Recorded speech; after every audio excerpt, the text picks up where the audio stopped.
Why Kutlwano, don't y'all let me be? are you knocking? I'm trying to be on a social media hiatus, but you and T-Bag just won't let me be. Dragging me back. I'm trying to scroll a little bit just to see what's happening on social media before you get my I'm like, yo, man, these guys won't let me be. I'm trying to hide away. Oh man, thank you so much. Thank you for honoring us with this. I mean, I know you're taking a break, but it's good to have you on. And I know it's a surprise to many people because they thought I'd be talking to Z, and we Yeah. switched the game up. Is the light okay over here? I feel a bit dark. Maybe I don't Yeah, know. yeah, it looks cool. It's a bit dark, but maybe get. How's this? I thought Hold it on. was load shedding. You know, we good. Here we go. Yeah, I know. That's better. Yeah, better. Yeah, man. Yeah, man. So I know a lot of people thought that hearing you, Yeah. but thank you for gracing us with your presence. I think there's a bit of an echo. I don't know where it is. I don't know whether everyone can hear it. I can hear it. I mean, it sounds like it's coming on your side. Okay, I'm just gonna grab some earphones, Okay, cool. and maybe it's gonna be better. But how are you? I'm good, man. I'm dealing with COVID, dealing with the new world that we're in, but good, yeah. And yourself? Yeah, and I remember I spoke to Tabang just before. I think it was during COVID. It was actually during Yeah. the hard lockdown, those first 21 days. Um, and you guys were going to go back onto set for more. Um, Yeah. how was that? How was the break? And how was getting back on set? It was cool. I mean, it's a new way of doing things. Fewer people, rotating of crews, masks everywhere, and kind of like what's happened with our production has happened with every other production in pretty much in this country. Actually, people are we're always going to get COVID cases, and we got COVID cases, so we're just learning with new ways of how to deal with that as a production. So long running shows are always going to be vulnerable to that because we're ongoing, so we just have to learn how to turn things around and how to protect everybody. So yeah, it's a new way of working, but we're getting there. Yeah, man. So we've heard Tabang's story and Tabang's side. So we now Yeah. can verify it with his business partner if it happened the way he says it happened. So how was SERITI founded? um so it started off with probably a dream about 12 years ago. Myself and Tavang used to stay together, and we used to both Yeah, work at Bomb, and we were like, young guns coming up and always hungry to be paid more, and nothing was ever yeah, enough. You know how it is when you're in your 20s. Like, yeah, yeah. no, one more. And Tavang left and went to Velocity, and I stayed at Bomb. And have another friend of mine called Kundai Munzara, and Okay. Kundai is in property and owns a big a company called Sesfigile Capital, and he's always been an investor in different ventures. And he always said to me, he said, Yeah, whenever you're ready, let me know so we can start this thing. And I think the biggest thing about my life is always being able to follow my gut, and yeah, it never felt right. It never felt as right as it did when it was time to when I gave Tabang that call to after I'd spoken to Gundai to I feel like this is the moment now, So we spoke, Tabang and I spoke, and we were like these two creative guys, and Kundai was like, this money guy. He's like, look, I'd like to back y'all, but you guys don't sound like you have much business acumen. You speak a lot of yeah. ideas, but how do you turn this into a business? and we realized that we needed a producer, and that's when you know, Tabang said, I've been working with Leanne for some time, and you know, we should have a conversation with her. And Yeah. we had also been working with Nobuntu Webster, who's no longer with us at SERITI, and we kind of all came together and built this machine that was wobbly when it started off, and like any new business when it starts, you know, Yeah. Yeah. it's got its twists and turns. And yeah, we essentially just split the business into two divisions, commercials and long form. And I'm in the long form side, and Taban kind of straddles both sides of long form and commercials. And Leanne is executive producer in commercials. I'm executive producer in long form. And it's now been 3 years, and yeah, we are still standing. Yeah. And from the original vision to where you are now, how close are you to that, or how far apart are you? You know what the crazy thing is? Yeah. I think we thought where we would be now, we would be there in like year 5 or year 6, which is Wow. the other thing, that can be dangerous in the business, right? Is growing too quickly. Mm, People always think that like growing too slow is difficult, but growing too quickly can also be a thing. So that was mm, also one of the biggest challenges for us. Like, it felt like everything happened so fast, but at the same time, we were just rolling with the punches, and we kind of managed it. So we're still growing. We still have massive dreams. So in terms of, the dream hasn't shifted too much. It was always the plan of having two sides, long form and commercials. We still have that. You know, one of the big things that we want is obviously to have, you know, start doing some international work. So that's still coming. You know, we're still in year 3, as we're saying. So we're still growing. Yeah. mm. And your role, I mean, your role is a producer. What does that mean? I mean, there's a lot of people joining that might not understand what that is. Sure. Well, I'm more of a creative producer. In fact, I was speaking with my mentor the other day, and she was saying, you know, the crazy thing about your role is that in South African traditional terms of television, it kind of doesn't exist. Whereas, you know, Yep. in America it exists, but in the South African traditional term, it doesn't exist. In that, I'm not your traditional producer. I'm more of a showrunner, which is Mm, essentially a person who creates shows and then make sure that the vision of the show stays to what you essentially conceptualize, builds the teams that are going to make that yep. show.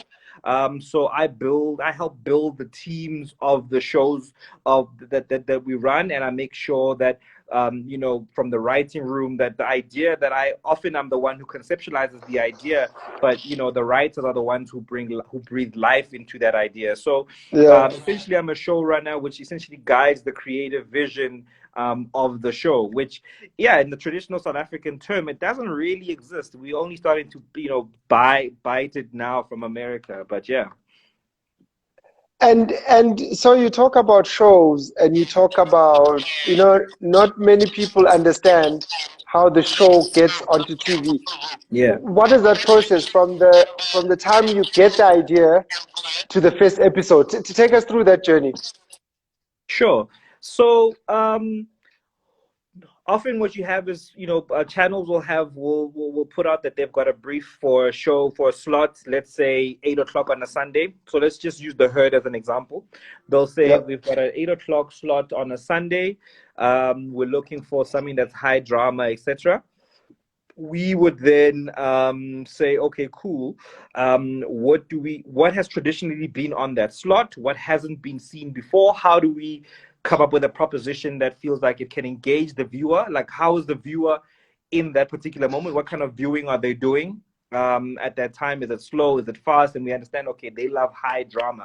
So we got to come with something that's really back to back. So what ends up happening is we sit as a team and we throw like one-page ideas to each other just to say, is this cool, is this cool, is this cool, until one really lands. So on The Herd, I'd had this idea around this young girl who comes through, and she wants to live this Western life, but at home they've got this legacy.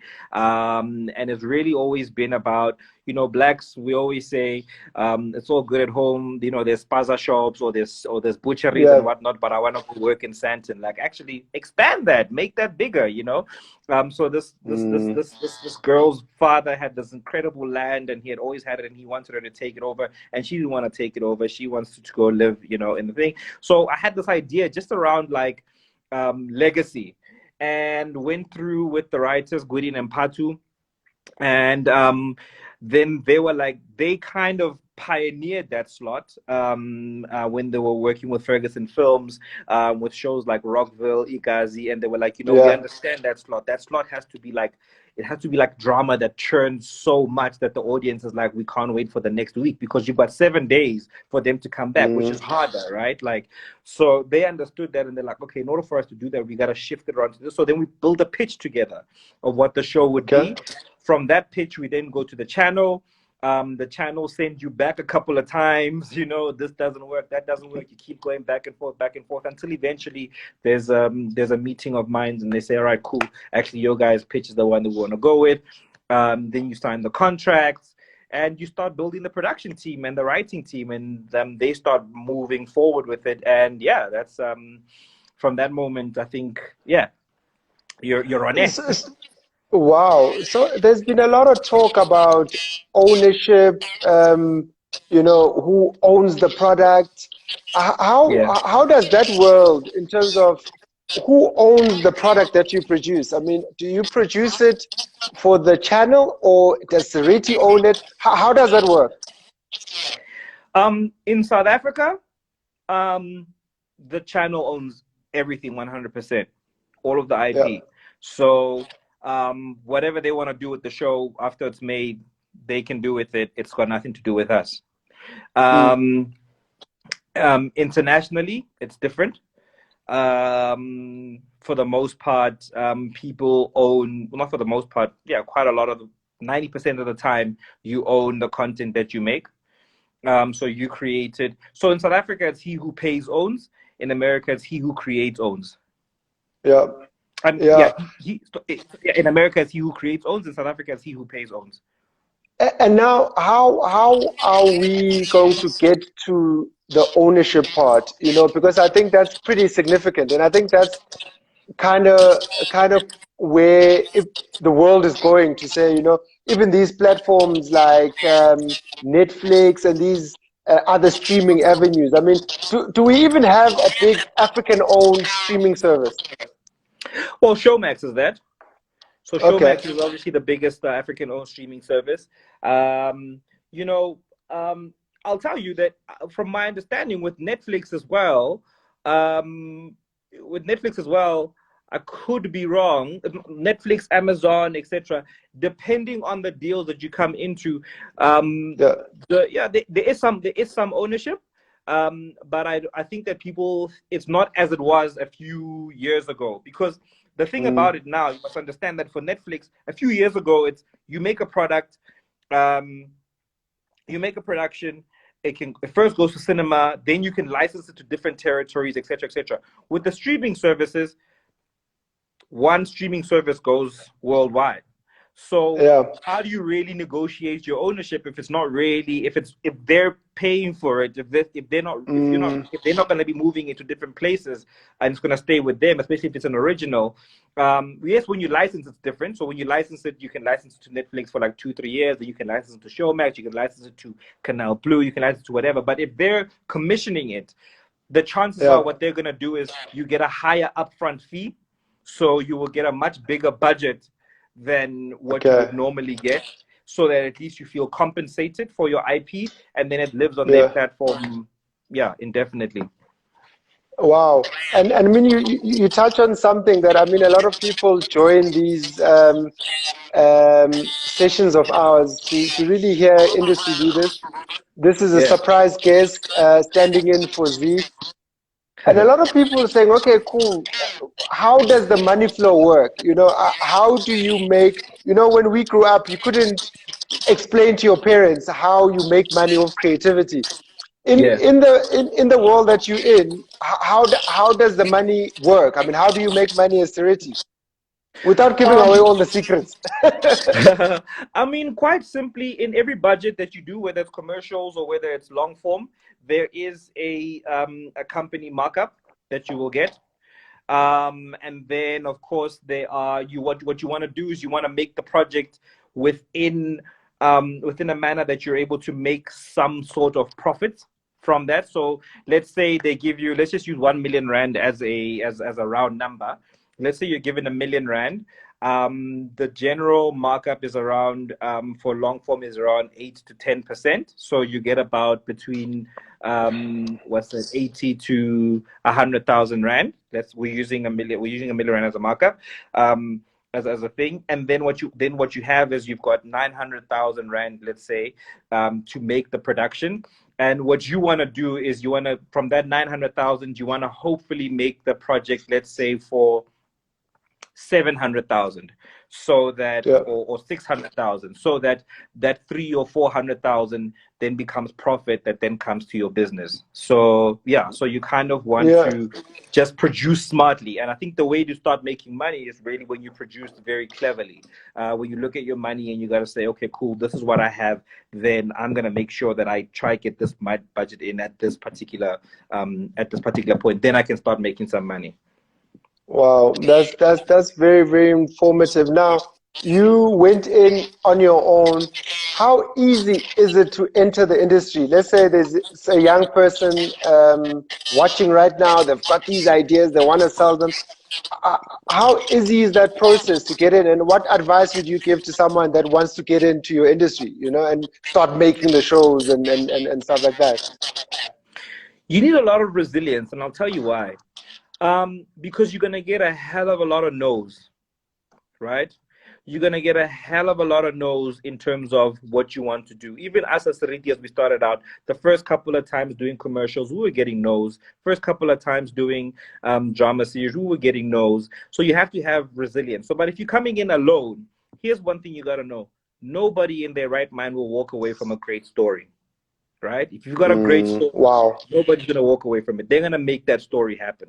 And what happens with people think that, oh, okay, well, I've got this great story, but I don't have a production company. I can tell you right now, submit it in. If your story is that great and you get feedback, the channel will make sure that they build a team for you. So let's say you're chilling at home and you've got this incredible story and you don't have a production company, you're just on your ace.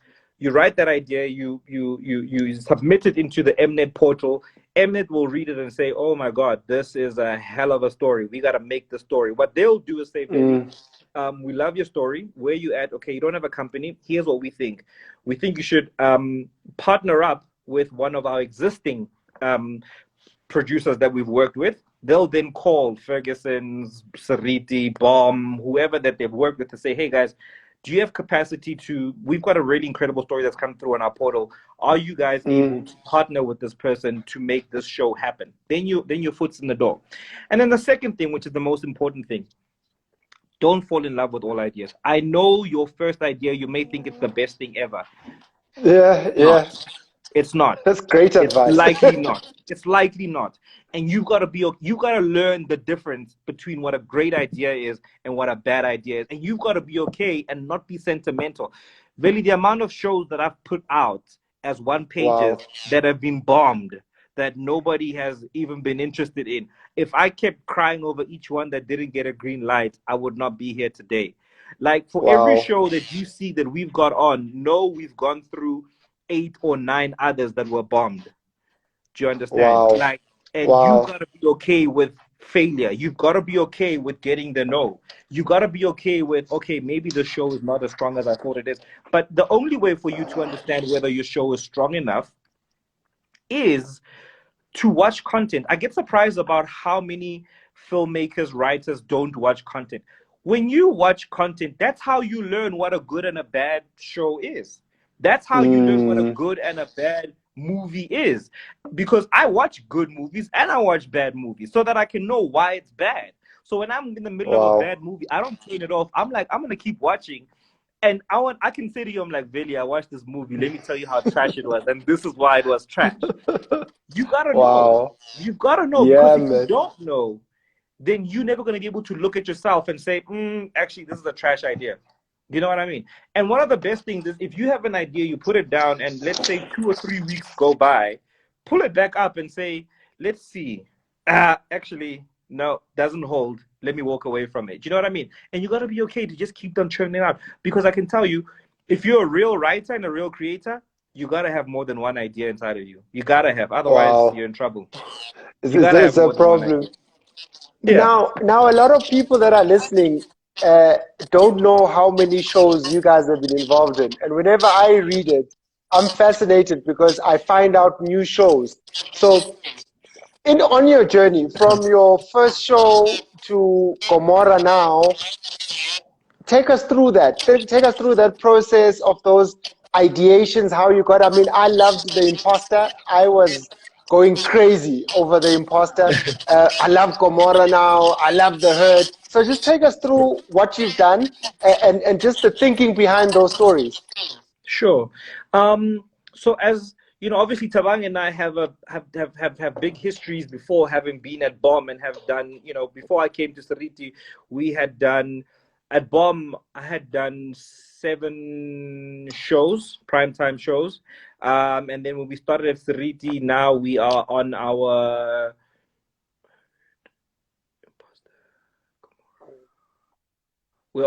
fourth show. On our Okay. fourth show, Okay. right? So the first show Great. being The Herd, as I explained earlier, how The Yeah. Herd came about. Yeah. The Imposter was an interesting collaboration. I got a call from, one of the things that people also don't know is that there's a lot of collaboration in the industry.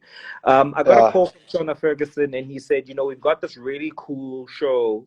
And he said, I've been watching American Horror Story, and there's something interesting about doing an anthology.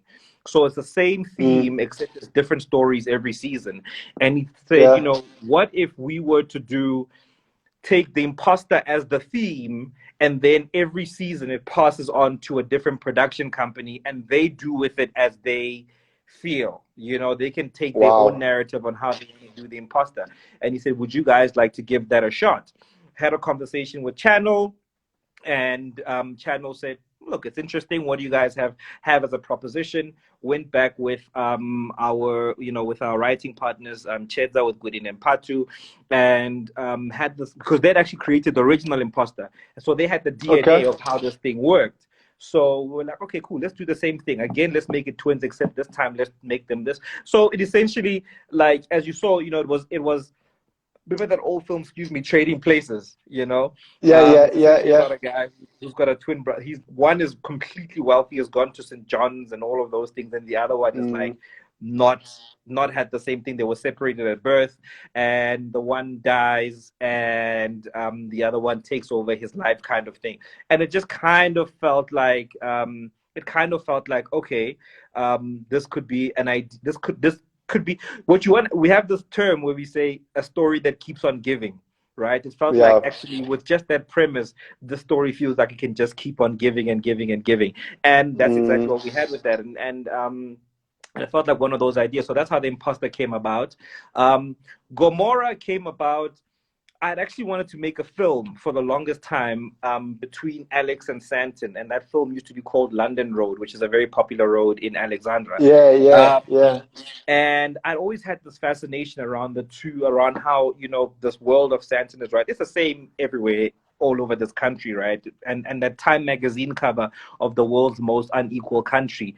The fact that, like, you've got Alex and Santon right next to each other, separated by, one highway. The highway. Yeah. Danefern and Deep Fluid, Hout Yeah. Bay, and, it's all over the country. And, and it felt like it touched on the zeitgeist of where South Africa was. And again, we had this. So there was this pitch for a presentation, and this call for a presentation for a 7:30 slot, and we started thinking about ideas, and we started going through different things. And I thought, if we actually sit it in Alex and had these two worlds, just like in the film, maybe something can happen there. And once again, caught up with our writing partners, and we essentially started cooking up something. And as time went by, we ended up with what you're seeing today with Gomorrah. And yeah, so that's Wow. kind of how those projects came about. And in the background, we're developing more and more and more projects. Wow. Wow. Hoping that some other ones will be greenlit. We've got others that have been sent out. We're waiting to hear. So yeah, we just keep on creating. And I mean, what would you say your storytelling style is? And where would you go? Where would you not go?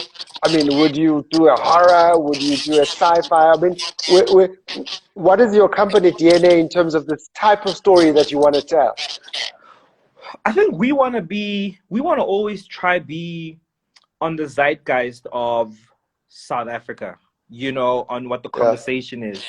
Like I said, with the herd, it felt like there was a really incredible scene around legacy that the character in the herd played by Brasilo speaks with their child around why is it that with our people we always want to go and make money for the man, versus building what our parents have built at home. If you've got the privilege of your parents working really hard and building something at home, and it felt like we always want to chase a check and a pension, which isn't the worst thing in the world. But at the same time, if you've got the opportunities to build your own home, and he was saying in the Indian community, in the Chinese community, the guys already know up front, okay, at home we have a XYZ kind of business. I know that during the holidays, your friend is not going on holiday. He's working in that shop, in that, factory, in that whatever it is, getting ready to one day take over the business. So it felt like the conversation around building our own as Black people, that was the central narrative of the herd. Yes, there was sacrifice and all those things, but those are all entertainment value. And underneath it was that.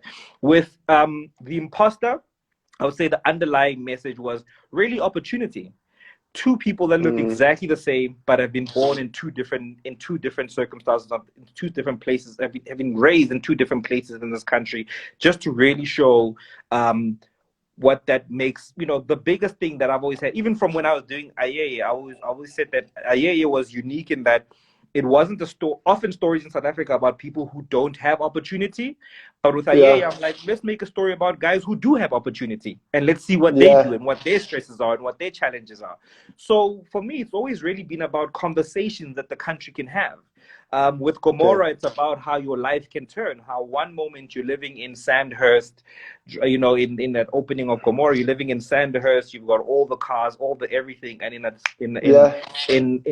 one flip, you've moved from there and you're in Alexandra at home. It's that whole thing around the Black middle class, how we are one contract away, one job away, one thing away from losing it all and having to go home. So I would say, if anything, it's really, I'm not sure if this is the right word, but I'd say social realism, maybe. Okay. So like a slice of real life type thing. A slice of real life, yeah. And then add some entertainment on top of it, yeah. But there's always a deeper meaning underneath, The slogan of Gomorrah is Ivililia Jiga, and that's exactly what life is. One moment you're there, the next moment, it's all gone. I love it. So I'm happy that guys are asking questions. I'll also just take questions as we go. So Adorable Mshengu says, how long does it take to record a season?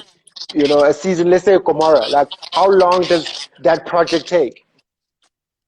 So that project is 260 episodes, which means Monday to Friday for a year. And that takes about 10 months to shoot, 2 months to prep before. So 2 months pre-production, 10 months to shoot. So a year is one season. Yeah. Wow. And how big are the crews? I mean, we never we see the episodes, but we don't know how big the teams are. I mean, you kind of see in the credits, but to pull off a production like that, how big are your teams? How big is the back end staff? How many people do you need in the office? I mean, what is the behind the scenes of the talent behind that? So between the writing room, production, crew, post-production, and this is excluding all the other people that are then also at Mnet who are ingesting the stuff, doing quality control. Just on the SERITI side, writers, what we're directly responsible for in terms of salaries, we're looking at about 150 to 180 people. Wow. Yeah. And Focus President asked here, where is it? what's the advice you'd give for Black storytelling? Look, is there something called Black storytelling, or is storytelling, or, I mean, how would you answer that? What advice you'd give for Black storytelling? All storytelling is universal. Yeah. And I remember this it hit me some years ago. I watched a film called Beast of No Nation on Netflix. Do you remember Okay. that film? It had Idris Elba. It was Yes, yes, Idris yes. Elba playing like a warlord in like Mm, Ghana. It was really incredible African story. Felt like a really rooted African story. And then when I discovered at the end that it was written, directed by a Japanese American kid from California, wow. I was like, okay. Hey. Like, you know what I mean? Like, okay, all right. For me, what that made me feel like is anybody can tell any story if they can immerse themselves enough in the research, in respecting Mm, how that particular territory is. So as a as a black story, as a black filmmaker, I think that the world is yours. I think that you can tell if you've grown up on kung fu movies. Honestly speaking, if you really like it and put all the energy and all the time into it and can raise the money, you can make yourself a kung fu movie straight up. yeah, man. And I don't think that we have any limits. I think that we start getting into trouble when we start boxing ourselves in.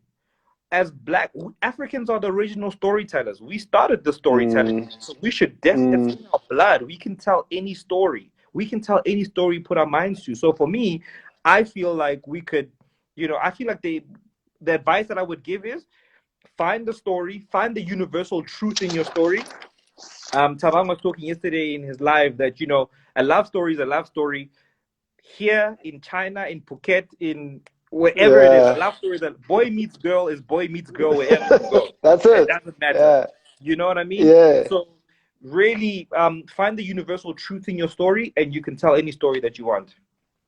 Yeah, and sometimes we don't talk about this enough because we kind of think creativity is something that you don't have to study for, you don't have to go to school for. It's like something that you have. Now, I remember that you went to the US. You also went to the US. What is the role of education in creativity, and what is your part in education, and how did you equip yourself for where you are, or is it just ideas that you have that don't need education or training? Um, I think people are different. I think people are different. There are some people that have never spent a day in film school. Quentin Yeah. Tarantino never went to film school. He just watched a ridiculous amount of movies. He used to work in a video store, Oh, those wow. rental DVD stores, whatever video stores, and he used to watch movies all day, every kind of movie, Wow. and that's all he did. And when he went home, he started That's writing like an down his ad, man. ideas. I'm gonna take that idea for an ad. That's like an ad. Absolutely, absolutely. There's some of the greats never studied the thing that they are. Steve Jobs dropped out. Yeah. Tarantino never even went. Never mind dropping out. But Wow. then at the same time, there are a lot of greats who also did go to school. Martin Scorsese was, NYU, one of the top students at NYU. Steven Spielberg, all of those guys. So I think everybody's journey is different. I'm not gonna say don't go to school. If you have the opportunity to go to school, absolutely go to school. Um, Even if you've got raw talent, but if the opportunity is there for you to go to school, go to school. I would have loved to have gone to USC. I would have loved to have gone to NYU, and the real big thing. But what I could afford was New York Film Academy, which was a controlled, like, just straight up. I don't know the depth of film like other filmmakers that went to after. They could probably out film me, in a Yeah. conversation. But where I'll outbox them is my experience on the field. Because I just got Wow. into it early. At 18 years old, I was already on set. Straight out of high Wow. school. So I have that as my thing. So I would say it varies. It really, really does vary. Don't feel shit if you've never been to film school, and also don't feel some type of way if you've got the opportunity to go to film school. Do it. Yeah. Now, brands are very involved in your space. I know we did something with Caltex and Ismaya where we were putting. So how are brands playing or understanding your space and collaborating? Are you collaborating with any brands? I know a lot of people that are watching are interested in marketing, and some of them are creatives on the marketing side. How do you approach a SERITI? How do you approach a Gomorrah and say, I want my aromat on the table when the character walks past? And how do you protect your pure art from brands so that it's not just a brand ad that you're driving out in a certain car and you're Sure. focusing on the brand. So what is the role of brands in your car? You know, again, because we're back at in South Africa, he who pays owns. Um, a lot of that conversation we're not really in. We just kind of get told this is the brand that. Well, in fact, we don't get told. There's a conversation that said, okay, these are the brands that are interested in coming onto the show.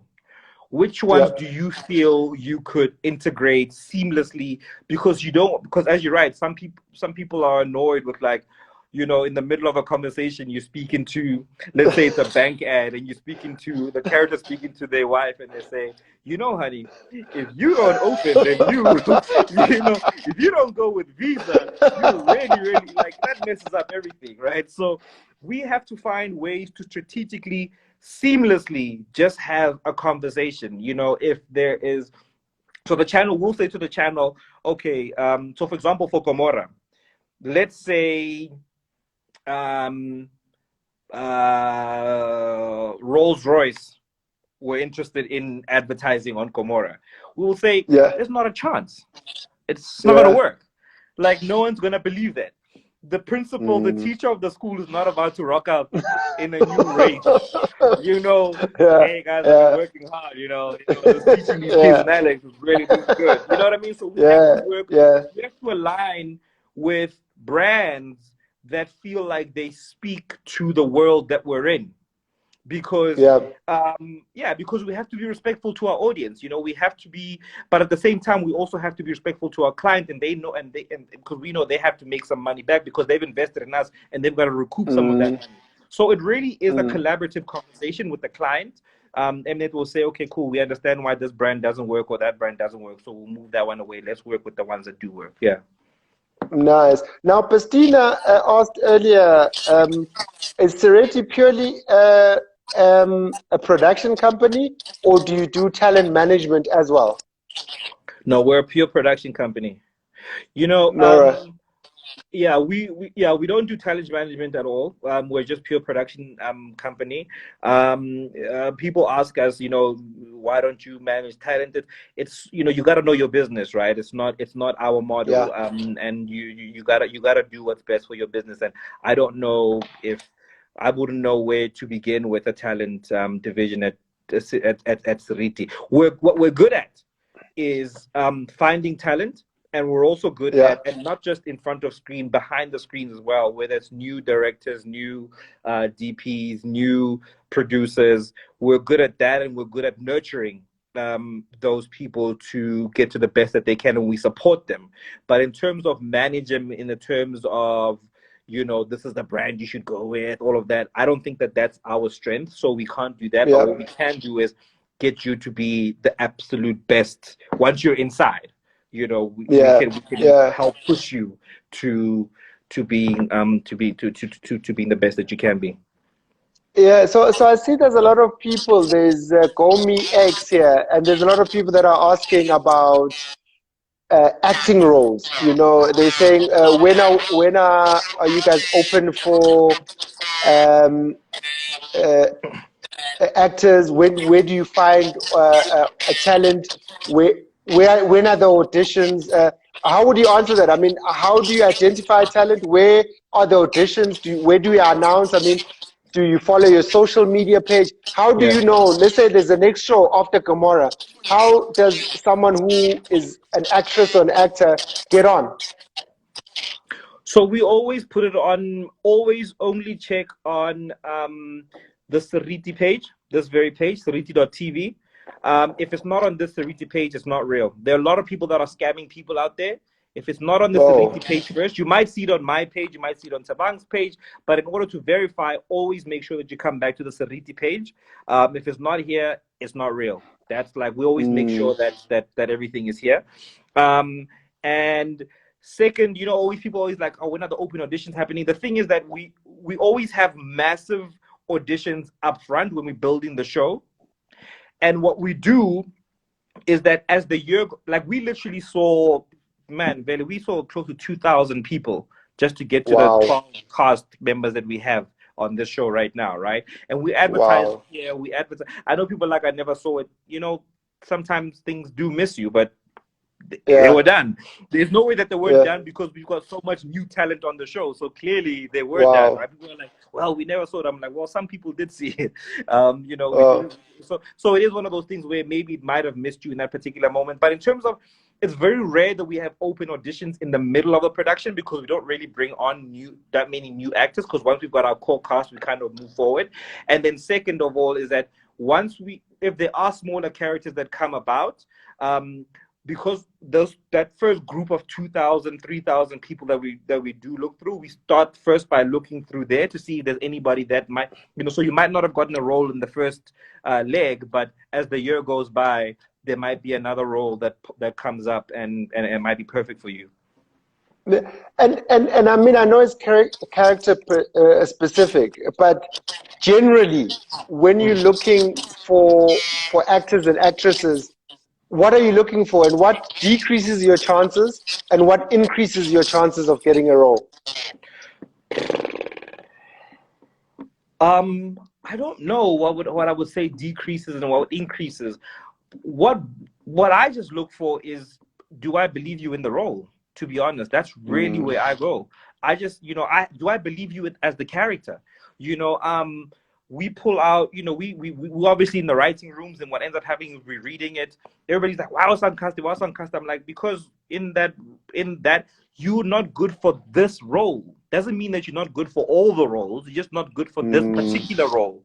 And as an actor, in the same way as a producer and a writer, as we were speaking earlier, you have to be okay with rejection. You must understand that the rejection does not mean that you're not talented. The rejection often means you're not good for this role. And there will be other roles. Like I said, there was somebody who came through in the first 2,000 group of people there. We really liked this kid, but we didn't have a role for him at that moment. In fact, he made his debut last night, and he's going to be on again tonight.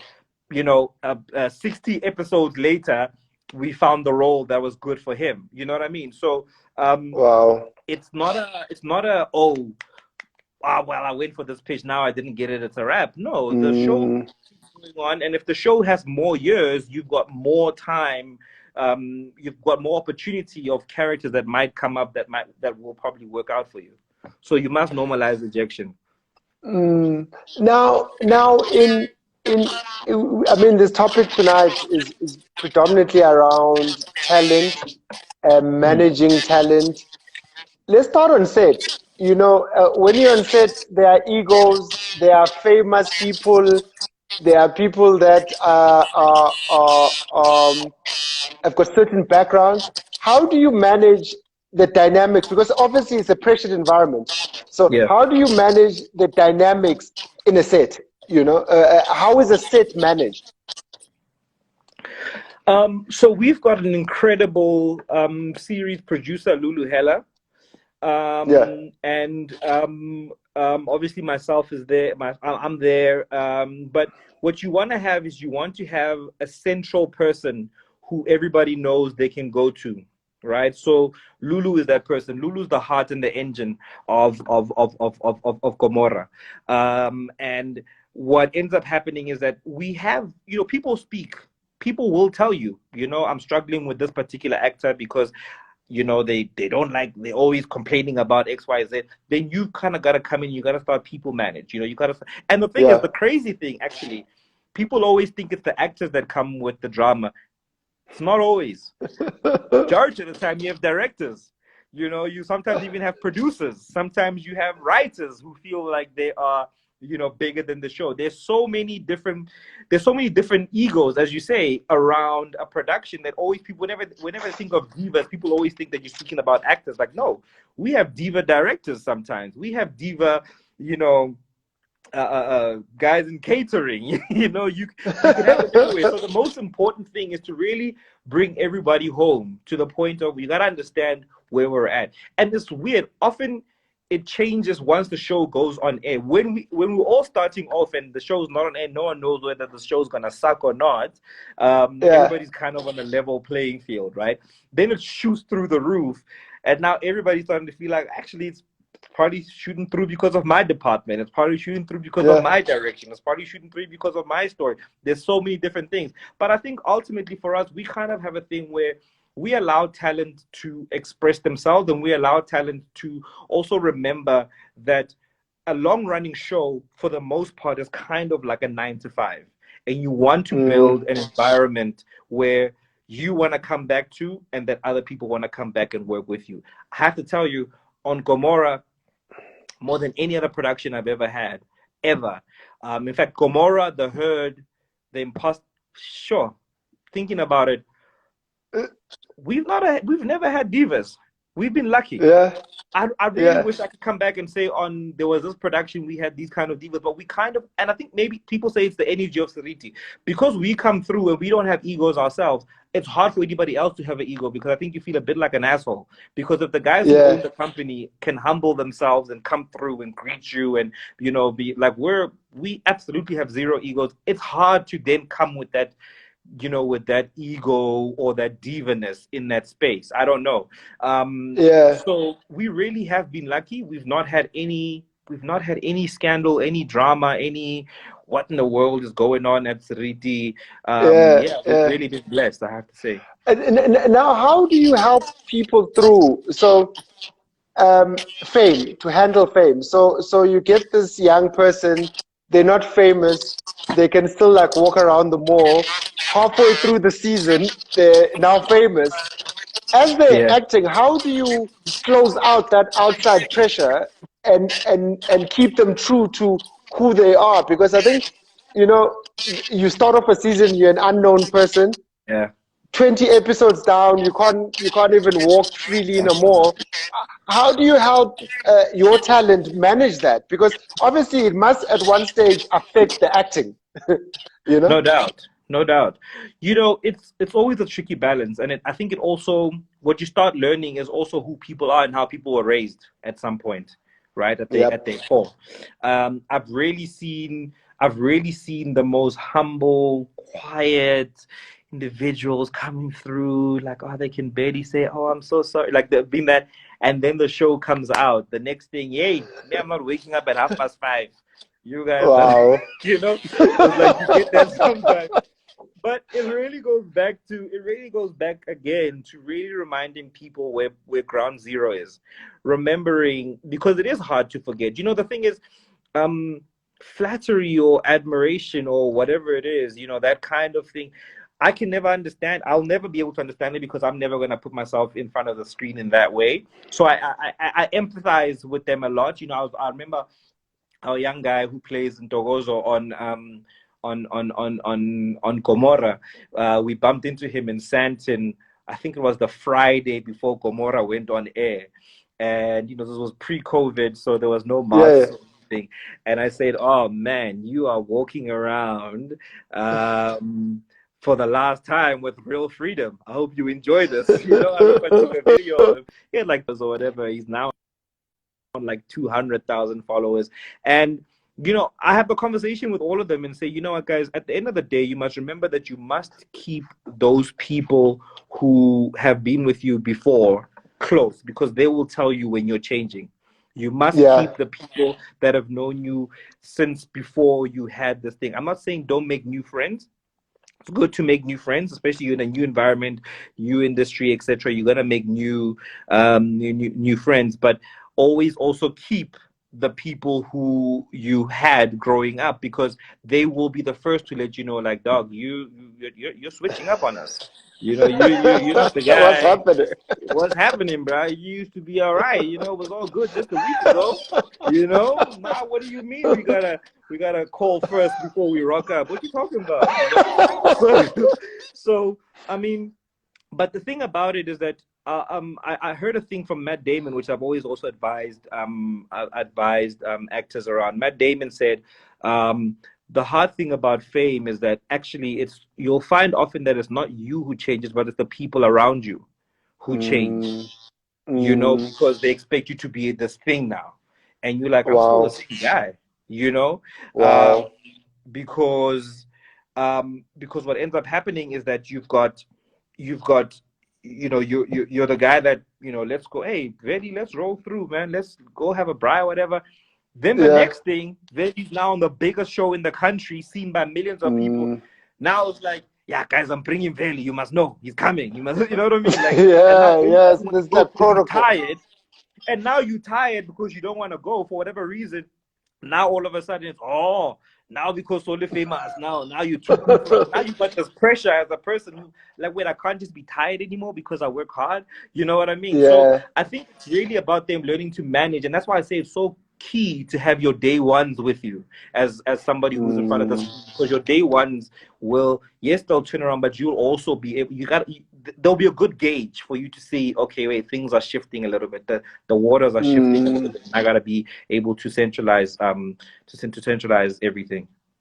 Yeah, and I mean, I've always been interested how you advise the new people and you pair them up with the industry greats. I mean, using Komora as example, how do Yeah. you, as someone that admires Tembisiete, now Tugu Tugu, you have to act a scene with Tembisiete, and I mean, Yeah. this is Tembisiete.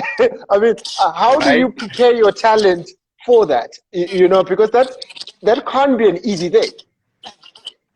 I learned that advice from Nomzamo on season 1 of Isbaya, where she realized that, okay, here's a real opportunity here. I've never done this before. These guys have been doing Yeah. this, some of them before I was born. I gotta learn from them. And that's what I say to the young guys. I'm like, you gotta learn from them. Don't get cocky. These guys have put in their 10,000 hours. If you got a Yeah. moment to just sit back and just watch, sit back and admire. And of course, when you're down the thing, of course, when you rock up on set for the first time, oh my God, that's TBC at there. Okay, get it back. But yeah, and then but the great thing is that it's also about those elderly characters, those more seasoned characters, is also having a conversation with them to say, listen, mom, we've got a number of young people here. It's a young show. All of them have never been on screen before. Yeah. So we it'll also, so you have a conversation on both sides, right? To kind of say, hold their hands, please hold their hands, because we believe in them. They're talented, and we know that they really can bring something special to the show. So we also do ask ahead of time and say, please, can you take care of our kids? Yeah, yeah, and that's brilliant because I guess you create. I mean, if you're together for 10 months, you Yeah. have to create a bond. Now, there was a question earlier Mm. about the fundamentals of building a character. You know, Yeah. how do you develop a character, and do you pivot in the middle? I mean, how do you keep the character true, and you build that character from one episode to episode 60 when it's developed? How do you build a character in writing, in directing, and in producing? A big part of that, I have to say, goes into casting the right person. You can have the most incredible character written by the writers. You can have the most incredible director on set. If you've got a Yeah, terrible actor, it's not it gonna happen. dies. I'll give you a case in point. On Aye, we had a character called Eugene, and on the Yeah, page, Eugene was, oh, he was flat. He was boring. Like, I didn't yeah, know. Every time I read the scenes, I wanted to skip past, and I was like, oh man, this guy's gonna be just a killer. He's just gonna yeah, kill our show. Like, whoever we have in this role is just gonna just be terrible. And we did a bunch of auditions with different people, and they were like, like, okay, like, all right, cool. And then walks in Warren Masemola. Oh, right? wow. And then Warren takes Eugene from that page and he sets it on fire. Like Oh, Eugene wow. Yeah. ended up becoming my favorite character on Ayeye because he took what was what was so flat and all the things he would say, and he would add his own Warrenness to it, and you were like, look at that. So then what ends up happening is that character was actually not meant to go that far, but now because you've got this incredible actor, boom, it just, his Yeah. story just grows. On Gomorrah was the same with the character Teddy. Teddy was supposed to be the sidekick to Ntogozo. You barely Yeah. saw him. He was there. They saw each other at school, whatever. Stelo comes into the role. Oh my Blows God. up. How in the world do you not write for this guy? Like, let's Wow. go. Let's Wow. go. Let's go. Let's go. So Teddy on Gomorrah was never meant to be as big as he is right now. But this kid Wow.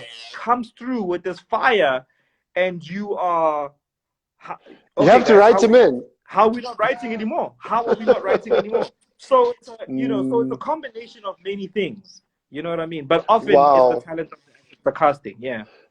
Wow. There was a question earlier as well, to say, are you using casting agents? Do you look at casting agents as well? And if so, what casting agents do you normally go to? So our casting director is a lady called Mamelo. And Angus taught me something early on when I was at Bomb, which is that you don't start shooting until you find the right cast, and we look everywhere. So we go through all the Yeah. agents. You must understand, a lot of people also don't have agents, so we go Yeah. through all the agents, we hit up, or we send them all the briefs, and sometimes we don't find them, and if we really are struggling, we then go into, well, not even when we're struggling, actually all the way up front, we put them on social media. We say, so we really, there's not an agency in this country that in this town that we're not using. That's the honest truth. Wow. And for us, and people are like, wow, I'm in that agency. Like, you must understand, again, I go back to this, perhaps that's not the role that's for you, and your role is still coming, so be patient. Yeah. Yeah. Yeah. And then someone is asking Cindy Mangzut, how does one become a writer, and how does one become a writer for the industry, and how does one become a writer for your shows? I mean, how do you choose that side? Is that just the type of people you're working? And I mean, a show like Gomorrah, how many people actually write it? Is it 4 writers? Is it 2 writers? Is Yeah. it 1 main writer? How does the writing Sure. pyramid work? So what you have is, you've got head writer, and the head writer basically is the person who manages the storyliners. So the storyliners are the people that say, okay, cool. They get given, we write 2 stories. We write an A and a B story. There's an A and a B story at all times, right? And the A story for week 1 is Tati is going to lose everything after her husband is killed, right? So Yep. that one storyline writes that. The B storyline is that Ntobeko and his father are at war, and it then leads Ntobeko to be the person who actually ends Tati's world. So you've got these 2 storylines. The head writer makes sure that the overall beats and the overall arc of the series all are aligned, okay, and then everything moves out. Then they write all of those into what we call beat sheets, and they're just really one-liners. Tati and her husband go on a date, and hijackers come out of nowhere, blah blah blah, shoot them, etc., etc., etc. Then what ends up happening is that we give those guys then give that story to the writers. Now the writers are the ones who are then going to take all of those beats that have been there. Scene 1, this is what happened. Scene 2, this is what happened. But then they start adding the dialogue and the movements and the actions and everything into a real script. So it's really like multi-layered. So in order to be a writer, you've got to you've got to hit up production companies and send them a spec, send them a script that you've written or an idea that you've written. If they're interested in you, they'll give you a chance, and they'll say to you, okay, here are some beat sheets for the story. Write a script. We got to see if you can write it, if you can format it properly. We got to see if you can turn it around in the time that we've given you, and then if it makes a good episode. So yeah. Can you believe it's already an hour? Like, wow. it's already 29 seconds left. So my maybe goodness. just thank you so much, and maybe your parting words in the last 20 seconds. Thank you so much, Kutlwano. Thank you, everyone that's watching. Just your parting words. Parting words, whatever it is, writer, actor, director, don't give up. Things get tough, don't give up. Keep on pushing. If your idea sucks, if you don't get no for an audition, if you get no for an audition, keep coming back. Thank you so much, Kutlwano. Thank you, everyone.